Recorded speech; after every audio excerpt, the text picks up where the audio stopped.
আসসালামু আলাইকুম। আজকে একটি বিষয় নিয়ে কথা বলবো, সেটা হচ্ছে গরু খাবার নিয়ে।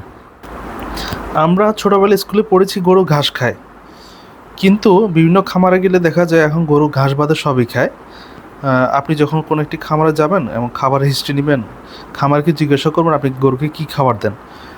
উনি দেখবেন ঘাস বাদে সবই দেন, এমন আপনাকে কিন্তু ঘাসের কথা বলবে না। প্রথমে বলবে আমি গরুকে ফিড দিই, আমি গরুকে ভুসি দিচ্ছি, কুড়া দিচ্ছি, ভাতের মাড় দিচ্ছি, জাউ দিচ্ছি। আহ, ঘাসের ব্যাপারে কিন্তু আপনাকে বিশেষভাবে জিজ্ঞাসা করে উত্তরটা বের করতে হয় যে আপনি ঘাস দেন না? তখন বলে যে হ্যাঁ দিই, যদি থাকে তাহলে দিই, না হলে দিই না আর কি। বেশিরভাগই দেখা যায় শুকনো খড় খাওয়ায় আর দানাদার খাওয়ায়। গরুর প্রধান খাবার যে ঘাস, এটি কিন্তু অনেকে ভুলে গেছেন। বেশিরভাগই মনে করেন গরুর খাবার হচ্ছে দানাদার খাবার আর হচ্ছে শুকনো খড়। তার মধ্যে আবার কিছু আছে অনেক ব্যতিক্রম। তারা অনেক পিকুলিয়ার খাবার খাওয়ান গরুকে, যেগুলো খাওয়ায় গরু কিন্তু অনেক সমস্যা হয় আর কি। আজকে আমি আসলে কয়েকটি বিষয় একটু হাইলাইট করতে চাই যে গরুর খাবার কোনগুলি। দেখুন, আল্লাহ তাআলা কিন্তু মানুষ এবং গরুর খাবারগুলো কিন্তু খুব সুন্দরভাবে আলাদা করে দিয়েছেন। আমরা বরং তালগোল পাকায় ফেলি। আল্লাহ কিন্তু গরুকে ঘাস খাওয়ার জন্য সৃষ্টি করেছেন, মানুষের জন্য কিছু খাবার নির্ধারিত করে দিয়েছেন। গরুর খাবার চিনতে হলে আপনাকে একটা থাম্ব রুল বা একটা টেকনিক আপনি মাথা রাখবেন, যে খাবারগুলো আমরা মানুষ খেয়ে সহজে হজম করতে পারি না সেগুলো হচ্ছে গরু খাবার, যেমন ঘাস, লতা পাতা। আর যেগুলো আমরা মানুষ খেয়ে সহজে হজম করতে পারি এগুলো গরু খাবার না। এগুলো যদি আপনি গরুকে খাওয়ান তাহলে সমস্যা হবে। কিন্তু ইদানিং লক্ষ্য করা যায় অনেক খামারি বা প্রান্তিক কৃষক তাদের গবাদি প্রাণীগুলোকে আমরা মানুষ যেসব খাবার খাই, বিভিন্ন শস্যদানা, তরিতরকারি, সবজি এবং ফলমূল খাওয়াই থাকেন। যদি আমি একটু উদাহরণ দিয়ে বলি, শস্যদানার মধ্যে যেমন আমরা দেখি ধান, গম, ভুট্টা, এগুলো অত্যধিক পরিমাণে অনেকেই কিন্তু খাওয়ান এবং অনেক ধরনের সমস্যায় পড়েন। তরিতরকারি সবজির মধ্যে যদি বলি, মিষ্টি কুমড়া, লাউ, গাজর, শসা খুবই কমন আমরা দেখে থাকি। আর ফলমূলের মধ্যেও আমরা দেখে থাকি যেমন আম, কাঁঠাল, আনারস, তরমুজ, তারপর কলা, ভাঙ্গি ইত্যাদি আপনার অনেকেই খাওয়াই থাকেন। এবং এই খাবারগুলো দিলে দেখা যায় তাদের প্রাণীগুলো কিন্তু অনেক সমস্যায় পড়ে। বিশেষ করে ডাইজেস্টিভ সিস্টেমের যে প্রবলেমগুলো আছে এগুলো অহরহ দেখা যায়। তার মধ্যে দুইটি বিষয় খুব কমনলি আমরা দেখে থাকি।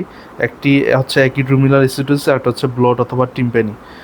এগুলো তো অনেক সময় দেখা যায় চিকিৎসার অপশনও থাকে না, এত বেশি সিরিয়াস অবস্থা হয় যে ডাক্তার যাওয়ার আগে অবস্থা কিন্তু খারাপ হয়ে যায়, অনেক সময় প্রাণী বাঁচানো যায় না, চিকিৎসা কিন্তু অনেক সময় রেসপন্স করে না।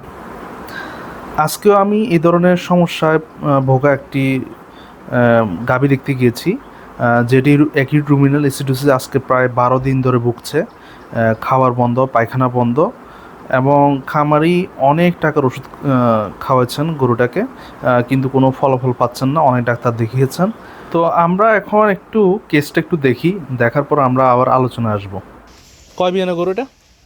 চতুর্থ বিয়ান চলে মানে তৃতীয় বিয়ান নিয়েছেন, চতুর্থ বিয়ান 7 মাসের গাভিন এখন? জি 7 মাস সব করলে যায় ধরেন আল্লাহ 12 দিন। 12 দিন ধরে? জি। কিন্তু কোনো উন্নতি নেই? না উন্নতি নেই। পায়খানা করে না? ও পায়খানা করে না, পায়খানা সামান্য আজ 2 দিন করছে, এইটা একটা কতের মতন আছে না, হ্যাঁ না একটা আরো শক্ত। খাবার বন্ধ? খাবার বন্ধ ভোর দিছি। হ্যাঁ। প্রথম দিনে আসে আনলাম 1900 আনছি, হ্যাঁ। 1900 কত টাকার ওষুধ। তারপরে আনছি মনে হয় 1200 কত টাকার ওষুধ, আবার পরশু আনছি আবারও এগুন, হিও আনলে 1200 না কত টাকার ওষুধ। তাহলে আপনার খাবারের হিস্ট্রির মধ্যে হচ্ছে যে আপনি ঘাস ঘাস কেমন দেন? ঘাস, কাঁচা ঘাস? কাঁচা গাছ তেমন নাই, তো হয় না, কিন্তু শুকনা গাছ তাহলে পেট ভরান কি দিয়ে? পেটে জাউ দিই, ফ্যান পানি দিই, কুয়া হ্যাঁ। দিই, আচ্ছা, বুসিও দিই। মানে এটা আগে থেকে অভ্যাস ছিল? যে অভ্যাস ছিল, আর খাবার খুবই ইয়া ছিল। ভাতের মাড়, বাতের মার দিই। যাও কতটুকু দেন? একটা দুই বালতি দিলে 2 বালতি খাইতো। যাও দিলে? জাউ দিলে বা ফ্যান কুড়া দিলে মানে 2 বালতি পুরোটা খেত? পুরে এইটাই খাইতো। তো চিকিৎসার এক পর্যায়ে আমি খামারিকে পরামর্শ দিলাম আপনি খুদের ভাত যাও এবং ভাতের মাড়ে অ্যাভয়েড করবেন। তো তিনি আমাকে বললেন যে রেফারেন্স দিচ্ছেন যে আশেপাশে তো অনেকে খাওয়ায়, তারা তো ক্ষতিগ্রস্ত হয়নি। আমি বললাম দেখেন, অনেকে খাওয়ায়, অনেকে ক্ষতিগ্রস্ত হয়, অনেকে ক্ষতিগ্রস্ত হয় না, কিন্তু যারা ক্ষতিগ্রস্ত হয় তারা তো এসে আর বলে না যে আমার গরুটা এই খাবার খাওয়াইয়া আমি এই সমস্যায় পড়েছি, আমার গরুটা এই সমস্যা হয়েছে, সেই জন্য অনেক ডাক্তার দেখানো লাগছে, অনেক টাকা ওষুধ খাওয়ানো লাগছে, এবং আলটিমেটলি আমার গরু বা গাভীটা বা ষাঁড়টা মারা গেছে। এটি কিন্তু খুবই কম পাবেন এই বার্তাটা। তো এই ভিডিওর মাধ্যমে একটি বার্তা দিতে চাই, যারা বলেন সমস্যা হয় না, আসলে এটি কিন্তু সম্পূর্ণ ভুল ধারণা। আমরা এই ধরনের প্রচুর রুগী আমরা দেখি, যেগুলো প্রায় এই ধরনের আনকমন বা যেটি মানুষে খায় এই ধরনের খাবার খাওয়াইয়া অনেক গরু কিন্তু ক্ষতিগ্রস্ত হয়েছে আর কি, এমন আমরা এগুলো অহরহ চিকিৎসা করি। তো আমি যেটি বলতে চেয়েছি যে এক্সেপশন কখনো উদাহরণ হতে পারে না। এটি মানুষের ক্ষেত্রে প্রযোজ্য। দেখবেন অনেকেই আজে বাজে খাবার খেয়ে খুব হজম করে ফেলতেছে, কিন্তু আপনি একটু খেয়ে অবস্থা খুবই খারাপ।